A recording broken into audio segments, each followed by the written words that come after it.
नमस्कार मंडळी. आता घरातली साफसफाई चालली आहे, शेतावरती चाललो आहे. लिंबीची झाडं लावायची आहेत, नारळी लावायची आणि कुंपण करायचे. दोघीजणी पुढे चालले आहेत, मी मागून चालले.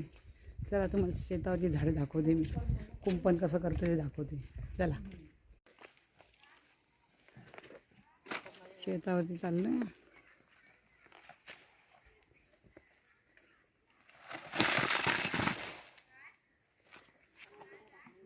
ठेव तिथे साईडलाच.